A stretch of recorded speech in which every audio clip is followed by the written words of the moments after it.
Welcome back to Ask the Trade Pros. It's a show where a couple of trade guys talk about stuff, usually trade, but sometimes other stuff. We're here to answer your questions about HVAC, electrical, plumbing, and other home systems so that you can keep your home running smoothly. I'm Jordan. And I'm Todd. Today we're covering a question from Rachel. Rachel writes, I noticed in the winter my kid's bedroom takes a lot longer to heat up than the rest of my house. Why does this happen, and how do I fix that? Thanks for writing, Rachel. Uneven heating and cooling is a pretty common problem in a lot of homes and can happen for a lot of reasons. Today we'll go over some of those and see what you can do about them.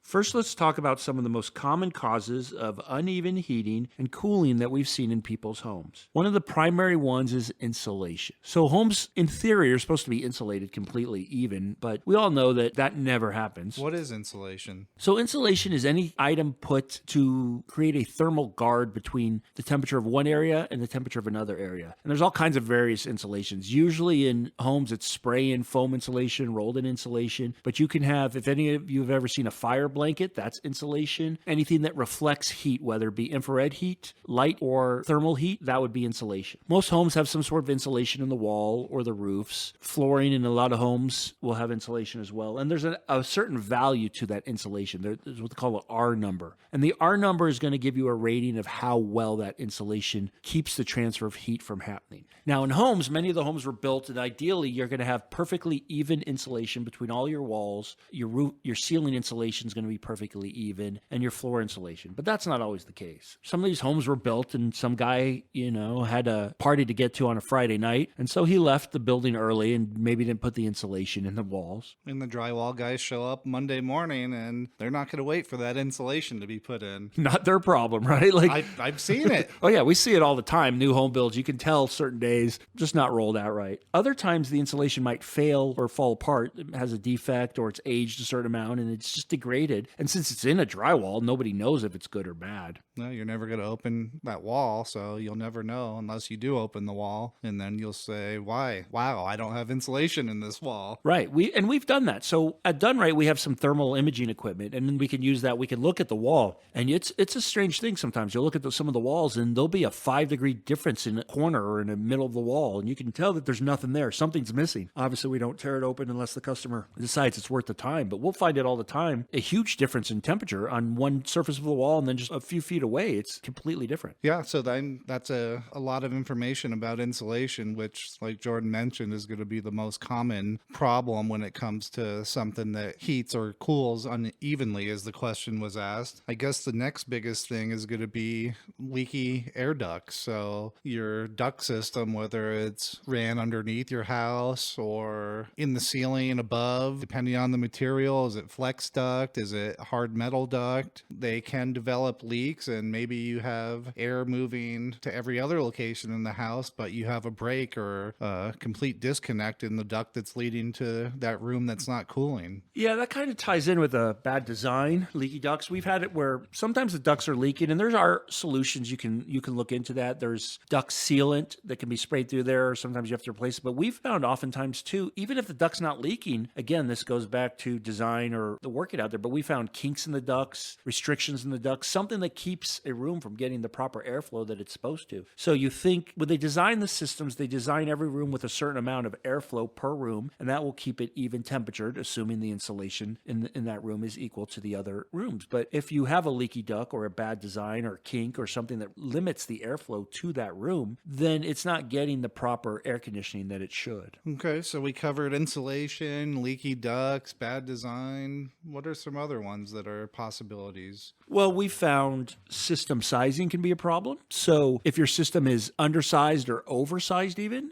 people always think bigger is better. Doesn't work. If your system is undersized or oversized, it can cause a problem. Undersized systems run out of heating or cooling capacity for the farthest reaches of the house, where you usually see that a problem. And this also shows up when the system is leaking or not performing properly. But you'll find the rooms on the extremity of the house, they either don't get hot in the winter or they don't get cold in the summer. And that usually means the system can't reach them. It's run out amount of power to them. Now, if you're oversized, you can have another problem. And this is where some of the new state-of-the-art variable machines make a difference. But if your system is oversized and it goes on and off too often, the rooms that get best airflow are going to get to the temperature that they're supposed to be, and the other rooms aren't going to get to the temperature because the system will turn off long before those rooms reach the temperature they're supposed to. Yeah, another item could be your windows and doors. What type of windows do you have? Are they single pane windows? Are they dual pane windows? How large are those windows? What direction are those windows facing? Is it facing east? Is it facing west? Hottest part of the day? Coldest part of the day? Windows and doors can make a big difference. Are they sealed properly? Are they operating as they should? A lot of variables can be in play when talking about uneven heating and cooling. Yeah, we get that question sometimes. And I laughed at one customer. We went to a customer's house and they were complaining that their office was hot. So I got to the house, and we're here in Arizona where we have endless sun. And their office was on the southwest corner of the home with bay windows. And they wanted to know why it's hotter than all these other rooms that had mostly south exposure or even some east exposures on their house. Well, the southwest corner is the hottest corner of your house. It's going to have the most sun because you were in the northern hemisphere, and then the western afternoon sun is always the hottest. So sometimes the windows and, as Todd said, the location makes a huge difference.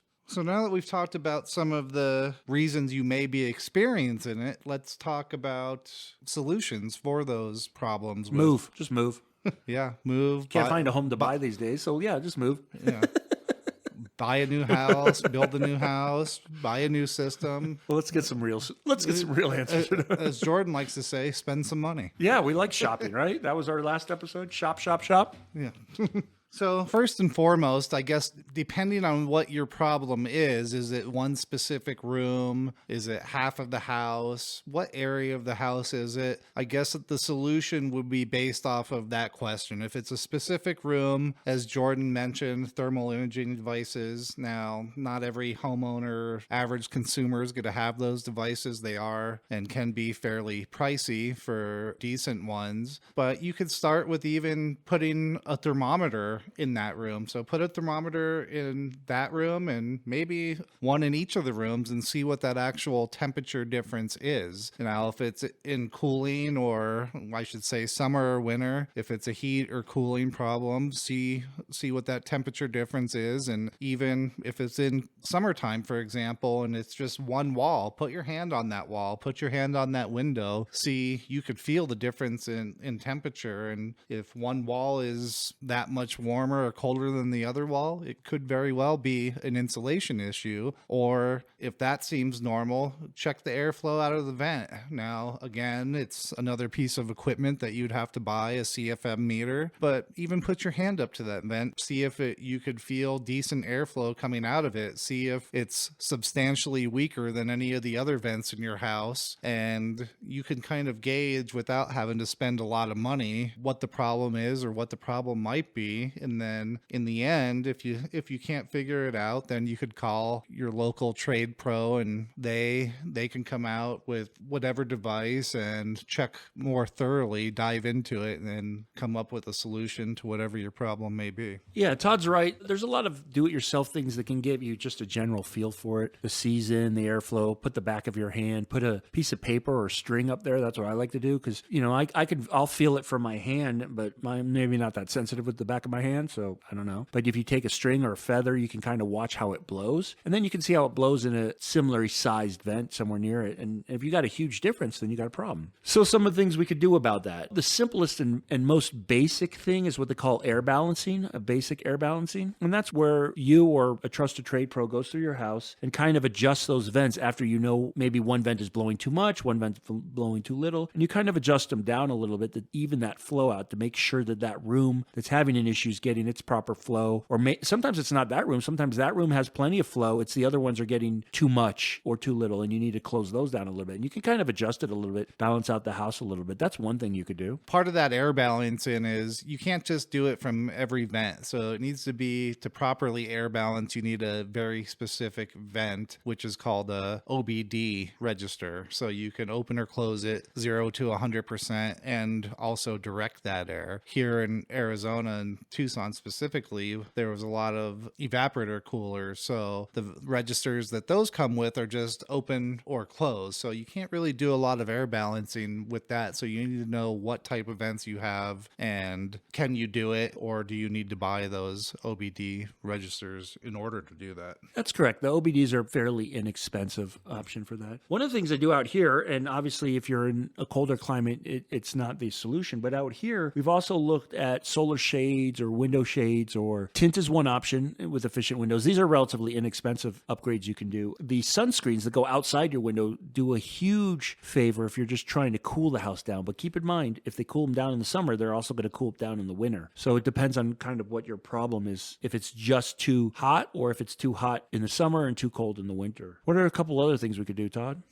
Let's see. Solar shades, that's a good one. Buy a new system. Well, that's a huge one. So if you're buying, we've talked about this a lot with our new refrigerants, right? Like people are having to get new systems and all this other things. When you're buying a system, there's a humongous difference in leveling out the comfort of various rooms of your house when you go to multi-speed systems, specifically the variable. We had one customer who could not sit in his home office. He had a box fan sitting on the door, pushing air into his office. And even when we went there, it was more than 5 degrees different than the rest of his house. We took a look at the ductwork and the system, and realistically, it came down to a bad duct design. They'd probably run the duct up over the arch ceiling, crimped it or something, and it just wasn't flowing to that room. So we talked about some of the benefits, and he was getting a new system and he wanted it anyways. And we went with a completely variable speed system by American Standard. Has 750 different speeds. So it doesn't just come on and off. It runs almost constantly like a slow cooker or slow cooler for your house. Once we put that in, the differential between that room and the other rooms in his house was maybe 3 degrees. Now there's still a difference there, but that was livable. He could sit in his home office without a box fan in there. Yeah, 3 degrees, you hardly even notice that. Well, we hope our answers help you, Rachel. Or just confuse her more, who knows?